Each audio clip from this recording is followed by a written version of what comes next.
know what time it is? Sometime early Tuesday morning. Are you ready? Ready for what? For a Tuesday morning show. I was born ready. But first, I will need some coffee. Coffee? Coffee! Can't start the day without that fresh Cup of coffee. Cup of coffee. Get it? Got it. Get it? Got it. Good. Well then. It's showtime.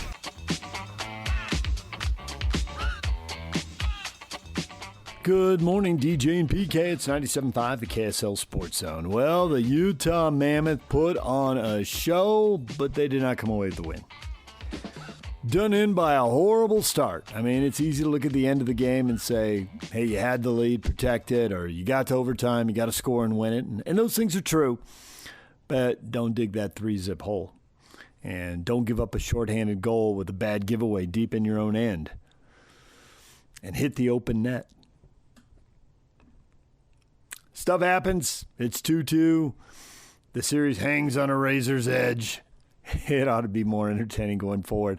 The Mammoth lost 5-4 in overtime. If you missed it, they gave up 2 goals in the first period. They gave up one like a minute 13 into the game, and then they gave up a second one shorthanded right at the end of the first period. And they came out in the second period, gave up another one. You're just like, all right, fine. But then 2 goals in 30 seconds, and they were back in it. 2 more quick goals in the third period, and they took the lead. But they did give up the late one that sent them to OT. Got a reprieve midway through the first overtime when Vegas scored, but it was waved off correctly, offside, wiped the play up. But then Veggie lost his stick, teammate hit it, and they couldn't keep the puck out of the net, and they lose. So it's 2-2. The series started best of 7, was best of 5 after they split 2 games in Vegas, and now best of 3 after splitting 2 games here. Wildly entertaining. You know, there's so many things. The energy's been so great in both buildings. I always see this in the Stockton and Malone eras, that in the NBA playoffs, when the energy's that good in the building, you ride it. But as the late, great John Wooden said, for every artificial high, there's an artificial low. For every peak, there is a valley. And when you spend that much energy in game 1 or 3, are you vulnerable in game 2 or 4? Yes, you are. And the best teams do it on talent, so they don't have those emotional peaks and valleys. But that was an emotional peak in game 3. And, man, that was a valley to start game 4. Way to fight back. But a 3-zip hole is a tough thing to deal with. So that series now 2-2. There were a couple other interesting stories yesterday. We got more on the hockey coming up in the next segment, so stay tuned. We will get to that. Game 5 is Wednesday night, 8 o'clock in Las Vegas. And Game 6 will be Friday time to be determined at the Delta Center. There's big college football news, and it's right in the Big 12. It's the Big 12 favorite. Texas Tech's got more money than anybody. They went out in the Big 12. They went out and got Brendan Sorsby. They needed a quarterback, so they went and got Cincinnati's Brendan Sorsby. Sorsby is now getting professional help. He's got addiction issues, and it's gambling. So now, how long does this go? Where is he when he comes out of it? And how does this impact Texas Tech season? I don't know, but it seems like it should somehow, right? Maybe Sorsby comes out of it better. He's an even better player. I mean, obviously the playing isn't the priority. The priority is to get him in a place where he can, lead a good, healthy, productive life without having gambling addiction just rip everything apart and cost him every penny he has. He gets a lot of NIL money, but gambling, you can burn through it in a heartbeat. So that's the primary consideration, obviously, for him, but we're sitting over on the sidelines. So if some of you are wondering, I get it. I got to admit, I wonder too. What is this going to mean for Texas Tech and for Sorsby, and what does it mean for BYU and Utah? The odds makers, it's way early, and we're all trying to figure out who's got what and all that, but the odds makers already have Tech as the favorite and BYU second and Utah third. It's the order they finished in last year, and they're expecting it again next year. We'll see. I do wonder about Houston. Houston had been getting a lot better. I thought they were making improvements, but they also, it was kind of a goofy schedule where Utah and BYU didn't play them, hard to get a read on them. So was it a product of a soft schedule? Schedule gets softer for BYU and Utah and Texas Tech. They don't play each other this year. So we'll have to sort that out. But that is a big headline in college football out there. The NBA playoffs continued. The injury-plagued NBA playoffs. All of the top 6 teams in the West have guys missing games, I think. I don't think anybody's totally healthy. Oklahoma City, they got the sweep over the Suns. Jalen Williams sat out a game, not a big deal. Is he healthy now? Will he be healthy going forward? You think they'd need him in the conference final against the Spurs, which is what I expect we'll see. Obviously, the Spurs missed Victor Wembanyama. The Timberwolves lost last night to the Denver Nuggets, 125-113. Aaron Gordon didn't play. He's missed a couple games in that series. Obviously, the Timberwolves are down 2 guys now, including their star, their leading scorer. So they don't have the juice. Julius Randle came up big, 27 points, 9 rebounds, 6 assists, but not enough.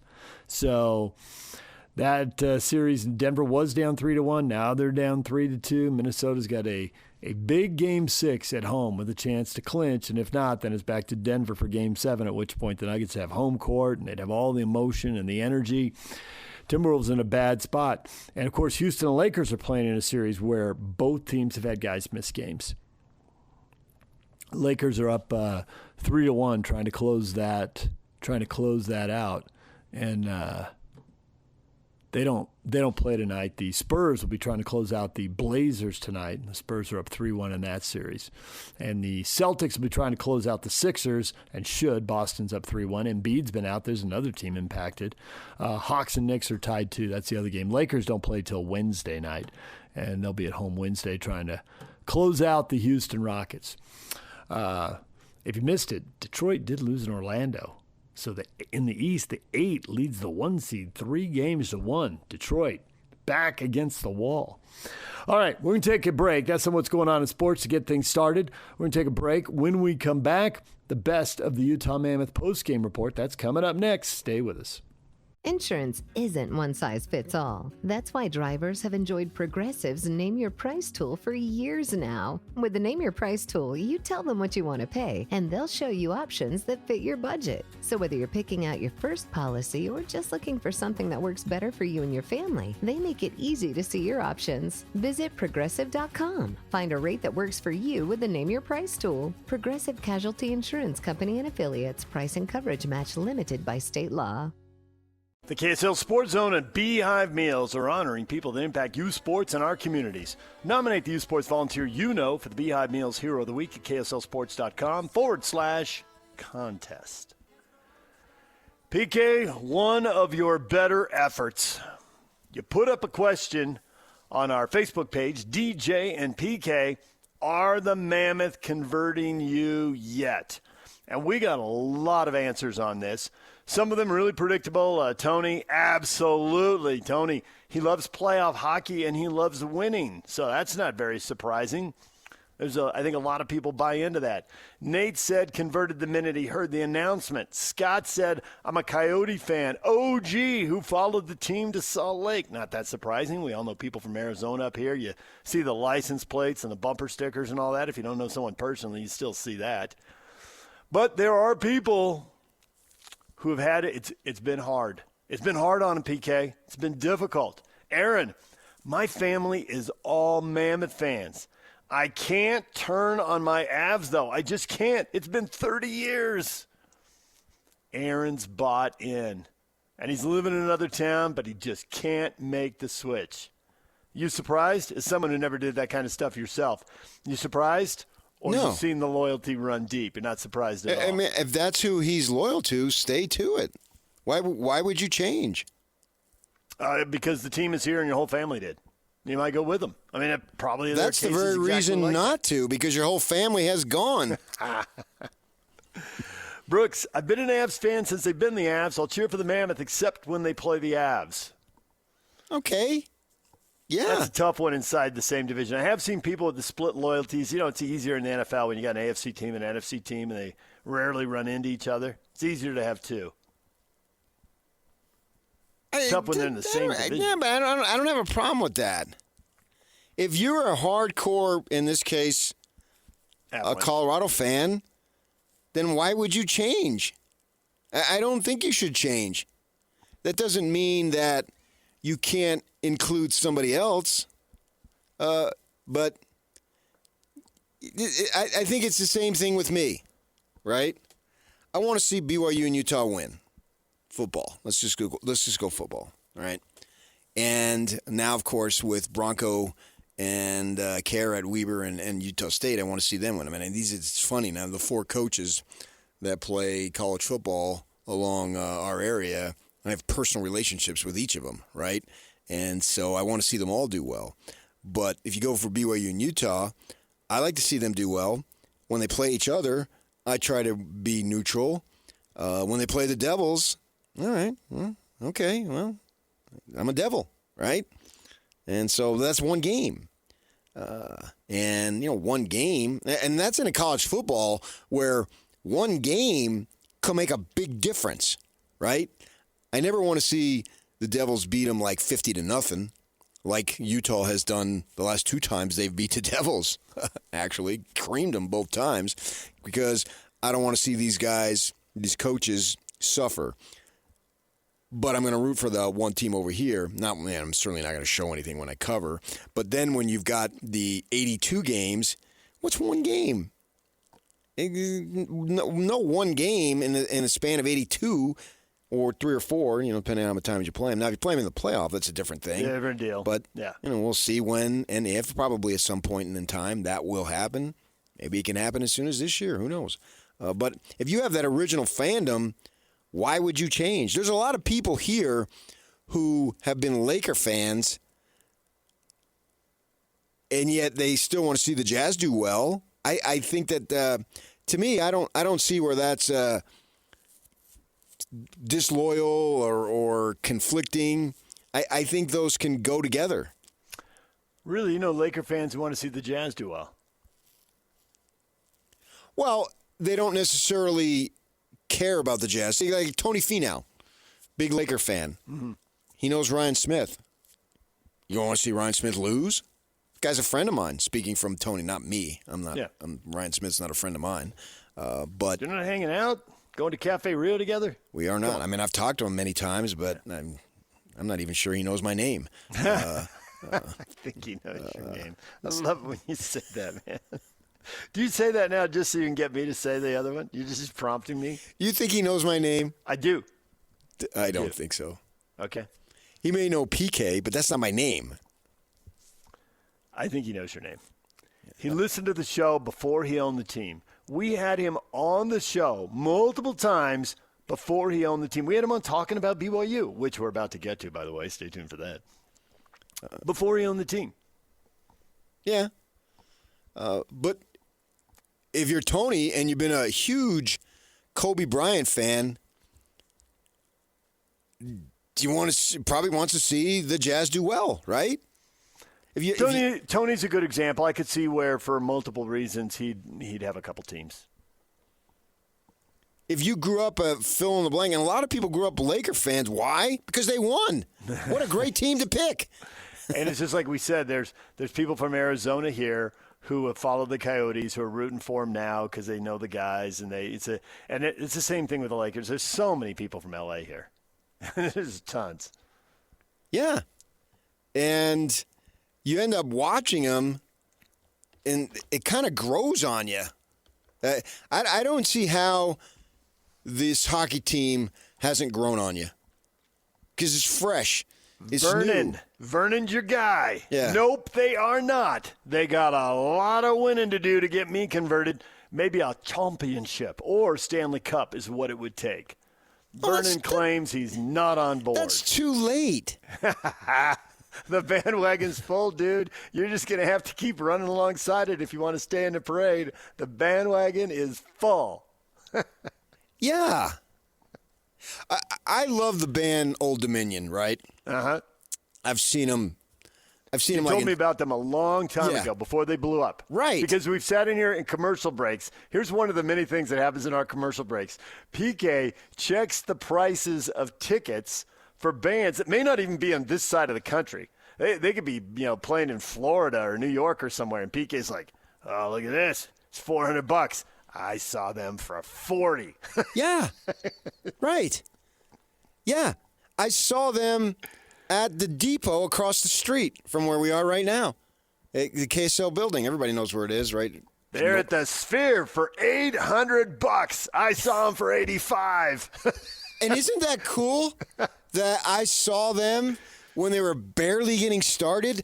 I first saw them, I think the very first time I saw them was at that amphitheater in Chula Vista, and they were opening for Kenny Chesney, right? Mm-hmm. And we were down there, and so let's go to the show, right? And we planned it. That's why we went to San Diego in the first place. And it's in August, gorgeous night, blah, blah, blah. They come out, and I got seats standing right there in the pit. And I am literally 3 feet away from the stage, right? They come out there, and they play their tunes, and they're smiling, laughing. I do not know one single tune. The only tune that I knew that they played was a Mellencamp, Little Pink Houses. That's it. That's the only song I knew. Yeah. And they covered it, right? Yeah. But I like the sound. And then all you got to do is go to a computer. You can click on, go to iTunes, and you can hear half the tune. And then, I like this, man. And then I go see him again and again. I've seen him like in 6 different states. I love going to concerts outside of my home state, which would be, in my case, would be 3 home states: California, Phoenix, and here. Or Vegas, for that matter, since I've seen so many shows in Vegas, right? I saw him in Hawaii. I saw him in Idaho. And now they're blown up, right? I saw them in Colorado. They played at Red Rocks a couple years back. Peyton Manning was there dancing away. And I could say, I knew these guys when. Now they've blown up big time. Well, I knew them when nobody knew them. I think that totally resonates with sports fans. Isn't that the same thing? You don't want to wait till they win a championship. Yeah. You want to get on board now. We all want to see someone break out as a rookie. And if you have a chance to see one in college before they go in pro, or if you see them in high school before they go to college, people were watching Puka Nacua at Orem High. He made a catch. I think it was a season opener of his senior year. He made this. It was a long pass, and he made this awesome catch in the back of the end zone and dragged his feet, got the touchdown. Oh, that Puka Nacua kid is awesome. And somebody was like, oh, yeah, I knew it last year. He was lighting people up as a junior. You always want to be in early. I think absolutely. You can't get in early enough. The sooner you recognize it, the better. And you've told us this story, and this is another thing we talked about in commercial breaks. You came back from some youth baseball tournament, and you're telling me a story about a 12-year-old catcher, and parents are whispering about him reverentially, like, oh, I hear he's going to be here. He's not going to be here for the Friday games, but he's going to come in. He's going to play Saturday. He's 12. He's in the 6th grade. How early do you have to start with the hero worship? Well, he grew up to be Bryce Harper. Mm-hmm. Turns out he was pretty good. People wanted to be in on him early, before he was a teenager. Yeah. Nonetheless. I mean, you were telling me about it at 12, but there's somebody out there who can top it. Well, I saw him at 10. I knew he was something then. I knew him in the 4th grade. No, I waited till he was 12. I wanted more proof. Hey, don't buy these 4th and 5th graders, man. You'll get led astray. You got to wait till the 6th grade to figure it out. Well, now they reorganized, and 6th grade is junior high. Yeah. That's true. Well, and he did. I remember you coming in one morning like, the rumor is that Bryce Harper is going to get his GED. I'm like, what is he doing that for? So he can go to JC a year earlier and be eligible for the draft a year earlier. I'm like, ooh, and start making the big money. I think it was 2 years. That makes total sense. I was way behind the curve on that. He did it after a sophomore season in high school. Yeah, but you were telling me the 10th grader is going to take the GED. Right. Because apparently it was just common knowledge down in Vegas, and then the baseball community knows, and everybody wants to be in there. And I knew baseball people in Vegas at the time. That's the earliest. There's a reason Sports Illustrated, before it became whatever it is now, but back when it was the preeminent sports magazine and such things mattered, there was a reason that they were doing a massive profile on LeBron as a 16-year-old. Yeah. And there was a reason that when Reggie Bush was a junior, and as you pointed out, I'd left San Diego and hadn't lived there in 20 years at that point or whatever it was, and the San Diego newspaper, back when such things were really important, did like PK. It was like a 100-inch story. Wow. It went on. It jumped twice. It was on the cover. Nice. And then you went inside. And then you went to another page inside. I kept reading it. It's like, is this like a biography on this guy? Well, they want to get on the record. We knew Reggie was special. And by the time he's cutting up Fresno State at 1 a.m. with a run that is still on highlight shows, they're like, yeah, we knew. We knew. Yeah, so that poster on Facebook, don't tell me about you want to wait till they win a title. No, get on board with the Mammoth. That's why people went to the arena day one for the welcome. I was there when they got off the plane. Yeah, and if and when the Jazz win their title, all these folks that have been with them for 30, 40, 50 years, celebrate wildly. Celebrate wildly because you've earned the right to celebrate. This dude who jumps on after, you haven't earned the right to celebrate. No, not at all, man. We saw that when the Red Sox won and people went to cemeteries to be with their dead relatives. I still remember distinctly watching the San Francisco Giants. Now, they won 3, and they run them in even years. Was it like 10, 12, 14, or 12, 14, Something like that. 16? Yeah, but it was every other year, Yeah. 3 times in 5 years. And the first time they won, they had one of those screens in the city parks that they've got in the actual city of San Francisco. And they showed this lady standing there by herself, older lady, white-haired lady. Final out is made. They have won the World Series. That's it. And she's standing there, and there's a camera, like, looking from the ground level up at her, and you can see her left eye's teardrops falling down her eyes, falling down from her eyes down her face. And it clearly she was thinking of probably her deceased husband or whomever it was. Yep. And she's standing there by herself, and you could see it, and it just moved me practically to tears. And to think that what that meant to that elderly woman, that her team that she'd probably been a fan of, when did they move? In 1958, 59, somewhere in there? 57, I think. But yeah, 57? Yeah, okay. Matter. And Yeah. this was 2010, all these years later. Come on. If the Jazz ever win, I hope, I don't have to be working, but I hope I'm alive.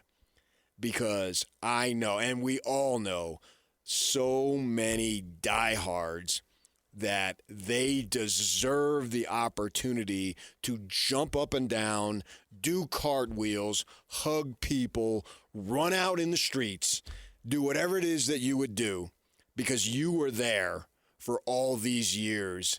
And you haven't literally bled with them, hopefully not, but metaphorically you have. And that's what it's about, to have that opportunity to experience that moment. Yes. Don't tell me after the fact. No, not at all. Anybody who wants to be a Laker fan now, forget it. No. In order to be a fan, don't you have to suffer? Yes. Yes, you Why must. everyone resents the Diamondbacks. Those long, 2 grueling years. And honestly, I think it's why everyone resents the Thunder. Oh, you ripped off the Supersonics. You got Kevin Durant was already drafted. You people have never really suffered. They did go through a tank in between. Well, and they lost all those guys, though. They all left. They sent Harden away. I mean, They still lost them. They still lost them. You're a fan. That's your guy. Yeah, from the fan you perspective, lost them. Whether the management did what they did. I had a kid in high school who was a huge Bobby Mercer fan, and they traded him, and he was crushed. Because that was his guy. Yeah, and he grew up in Connecticut, just across the state line, which is Yankee territory there, and they traded Bobby Mercer, and he was hurt. He's 16 years old. Yeah. So Thunder fans have suffered a little. Maybe they didn't suffer as much. Not enough. They need to Okay, more. all right. If you want to go not Suffer enough, all right. more. I can live with that. I mean, Clipper fans have suffered enough if there were any. I think there's some. You know who really suffered and it paid off was Warrior fans. Warrior fans had a couple of lost decades in there. They were terrible. And it was because of the owner. And he sold, and they got a new owner. And they were smart enough to bring in Jerry West as a consultant. And he helped them make great decisions, and they had a great run. Well, every dynasty had to get to be a dynasty. You didn't just become a dynasty by opening up the doors. There's got to be some suffering along the lines. I went to college, and he just retired from being an anchor in Colorado Springs, and he was from Buffalo. And my gosh, he suffered. I just met a lady who introduced herself to me and said, I know everyone's excited about the Mammoth, but I'm from Buffalo. How about the Sabres? And I literally looked at her and said, oh, the Sabres and the Bills, you have suffered. She goes, I know, but look at them now. Yeah, okay, but the Bills really suffered. And they still suffer. They're suffering today. I think just Buffalo has suffered. The Sabres and the Bills, it's been agony. I've been to Buffalo. Go to Niagara Falls, right? I did. Flew into Buffalo. I've not been to Niagara Falls. I've walked the streets of Buffalo. Is that on one of your baseball trips? On your way to Pittsburgh or someplace? Toronto. Oh, Toronto. Okay. Yeah. We were talking a little NBA playoffs, a little Utah Jazz, and PK, and I'll get to that next. Stay with us. PK, it's 97.5, the KSL Sports Zone. The NBA playoffs continuing without the Utah Jazz. Feel like you're watching a friend go on some big vacation and you're just sitting at home and you're 8 years old and they're going cool places, seeing cool games, doing cool stuff, and you're just sitting at home with no one to play catch with, PK. Well, that's why I had a paper out and I bought a pitchback. The pitchback. I had a pitchback. Those are awesome. I literally went out there one day when I probably was feeling sorry for myself and everybody else was doing something really cool. Pitched a whole game. Had a sore arm as a kid. I was calling balls and strikes, giving up line drives. Yeah, I think that you're used to it now, and you knew going into it, so it's not like it's something that you caught you by surprise. I'm speaking of Jazz fans and the idea of being into the postseason. Now, next year, that's an entirely different story, and they should have an opportunity to get there in some form or fashion, hopefully, in the top six where they're avoiding the play-in and whatnot, although, maybe if they get in the play-in, they have an opportunity to win that. Everything has changed regarding the Jazz, and that's the good news about it is that, and that all changed literally with just one move, and that was the move to get Jaren Jackson. And we were waiting for that. The Jaren Jackson trade just changed the entire complexion of everything. It's amazing, one player. Now, hopefully we're not putting too much on him.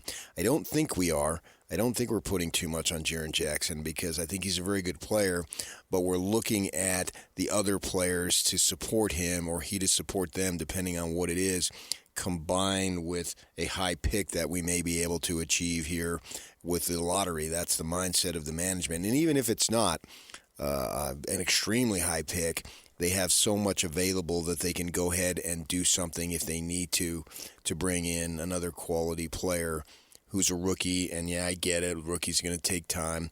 But beyond that, they can get some other players. And so we'll have to see what the roster looks like. But I think the arrow has been turned completely, and now it's up. Not expecting a huge jump, but I am expecting a huge jump. Maybe one huge, not two huges. A pair of huges. I would say you're not putting too much on Jaren Jackson Jr. It really hasn't even occurred to me that we would be putting too much on Jaren Jackson Jr., which I suppose Devil's, devil's argument there would be that, well, that's exactly how you put too much on it. You never consider it. But it's like riding a bike. You're already headed downhill, picking up speed, and then all of a sudden there's a big dip. You're going to go even faster. I mean, Markkanen, they've clearly sat him when he was healthy. They have sat him in the fourth quarter when he was playing well in the first three, so they made sure they would lose the game. Yeah. The team is getting better. It's time for the young guys to play at a higher level. And, I mean, let's face it, Kessler's about to get paid like he's a good NBA player. He's not a kid anymore. He's going to be on a real contract making really good money. Not that those rookie contracts are terrible. More money than any of us are ever going to see in 1 year, that's for sure. But Kessler, the point is, Kessler is arriving. That's why he's getting this next contract. And Keontae George is right behind him. So there's the what Dennis Lindsay always called the organic growth, and then you add him to the group, a guy who I mean, he goes out and gets 15 or 20 points. We're not going to be talking about it. That's just what he does. Who are you talking about? JJ? Oh, if he goes out and gets 25 or 30, we're going to be talking about it. But if he has 15 one night, 20 the other, he's a big guy. He's a former Defensive Player of the Year. We expect an intimidating presence out of him. Kessler's getting better. Keontae's getting better. Markkanen, they've been stashing him away so they could improve their lottery odds. Yes, the hope should be higher. I don't think it all rests on Jackson, but you're right. That moment that was a big deal. And this rebuild went on longer than I thought. It's not how long Danny Ainge rebuilds have gone on in the past. He did 2 in Boston. One lasted one. They missed the playoffs 1 year one time, and another time they missed it twice.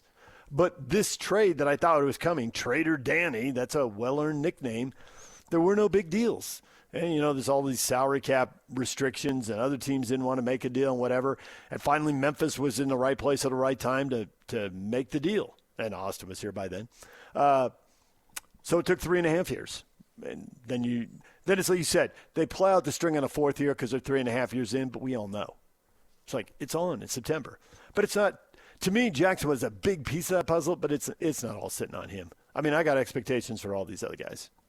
And I've got no problem with those expectations, but until that happened, you didn't know how long it was going to go. No, it didn't. And then once they needed that trade. And I'm speaking generally, not you specifically, but we didn't know. But once that trade was made, you don't make that trade. Clear. And very clear. Try to tank another year. You just don't. It's not conceivable. It's not possible. And they don't want to. They've had enough. They're tired of the commissioner calling them, what are you guys doing, blah, blah, blah, blah, blah. Now the commissioner, you don't have to worry about that phone ringing. If the phone rings and it's the commissioner, it's about something else. It's not about why you guys are sitting, guys. Now, the great thing about it is this franchise has had a stellar reputation, or at least a solid reputation for decades, and now that's returned. And the league will see it. It will see that, okay, we don't have to worry about that franchise out there. They're not going to embarrass the league. They're not going to do something. And maybe you had to, but that they forced the Jazz to do it. Jazz did what others have done, and somehow they got crapped on for some stupid reason. Meanwhile, San Antonio is flying high, and credit to them that they sucked, and they sucked at the right time to get Wembanyama. But in their other times that they sucked, they were able to cash in with players. Just because you stink and got a high draft pick doesn't mean that you're going to get a good player. We've seen that so many times. And to their credit, you got to give them credit for drafting the right guys.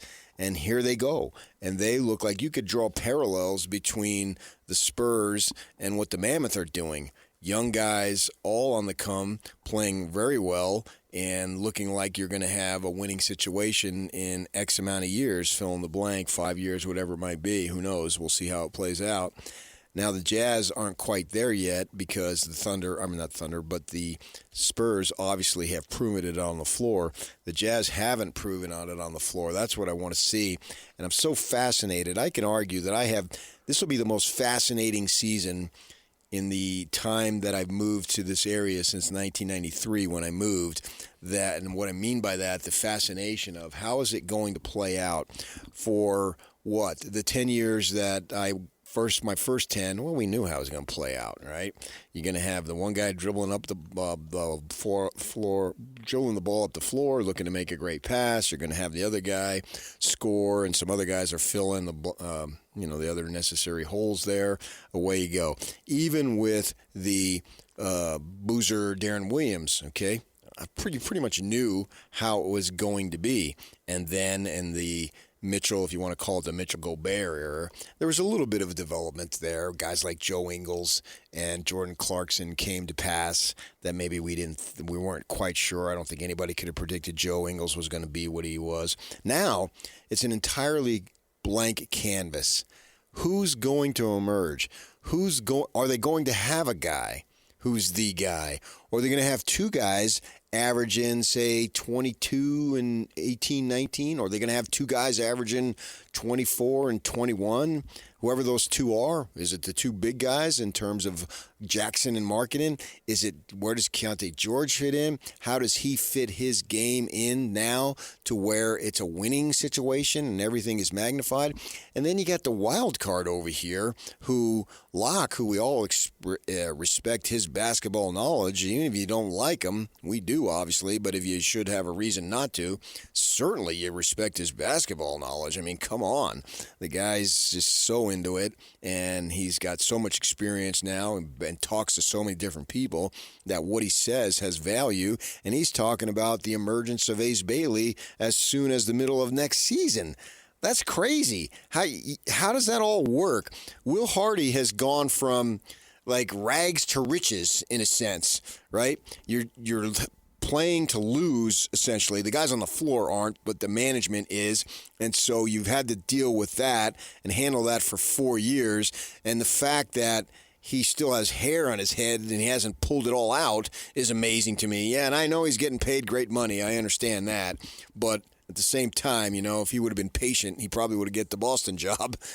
So you play those mind games. Now, this season, how does he direct all these pieces of the puzzle? Name me a coach in Jazz history who's had to do what he's about to do.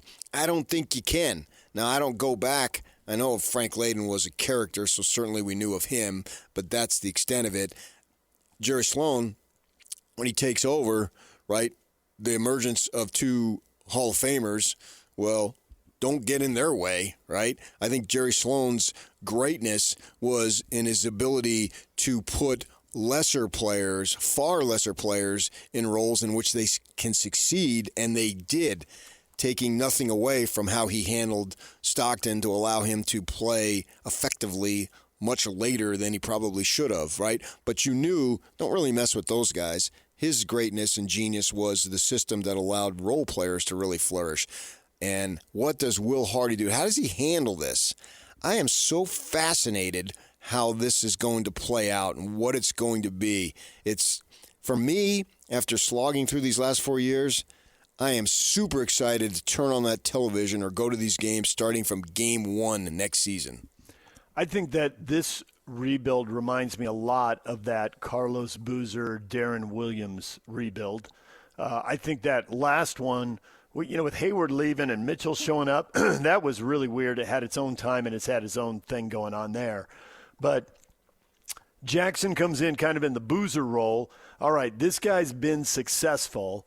How much more successful can he be? Jackson's a little older and more established than Boozer was. Boozer only been in like 2 years, I think, when he jumped to the Jazz.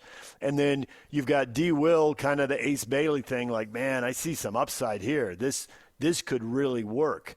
Kirilenko had been on the roster a long time. I don't know if there's a perfect comparison to him or Memos, but I do see some other comparisons there that make sense to me. They'd been down 3 years, and that was they were really frustrated because it looked like the first year, this is what turned out to be the third year missing the playoffs. There were injuries, and D. Will was sitting, but he was starting, but he was sitting. So there's this like, hey, we're ready to go. Why isn't it going? And I think that's what we felt here with the fourth year in this rebuild. Like, isn't it about time? Shouldn't we be going by now? So I think there's some parallels with that rebuild. You're right, the Stockton Malone thing was totally different. I think that Hayward-Mitchell dynamic, that was highly unusual. To lose a player that caliber and to get a player that caliber immediately in the draft who you could plug in right away, who wasn't a 3 or 4 year, warm him up, get him ready to go guy. He was ready to go right away. So we'll see. I think the cool thing about this versus then was you knew that team was really skilled, but they weren't that big, and they were a little undersized and maybe not that athletic. They had some in D. Will, they had some in Kirilenko, whereas now it's like this team's huge, and there looks like there's a lot of athleticism, and if they get lucky in the draft, there's going to be even more. So I see the parallels, but I can see why this one might excite fans a little more. And then you do have the coaching thing. Like Sloan was really a known quantity. The only question, I guess, at that point was, is he still going to have the fire year after year? How's he going to relate to these young guys? And the answer was very well to some and not so well to D. Will. There was always going to be a problem with D. Will. But other guys like Millsap, awesome, great, fantastic, no problem. Plug him in, let's go. So, I don't, and now you got a coach here who just doesn't have the track record. With Jerry, it was really bizarre, but it's like he'd been doing the job for 15 years. We knew him inside and out. We knew what he was going to say before he said it. I don't see very many parallels in that Boozer-Williams thing to this team. That one, Darren Williams had the ball in his hand since the time he was 5 years old. And he took his team to the Final Four, right? And so he was going to come in. Once Sloan gave him the keys, he was going to drive it. And it took a bit for him to get the keys, I understood. Jerry wanted to do what he did there.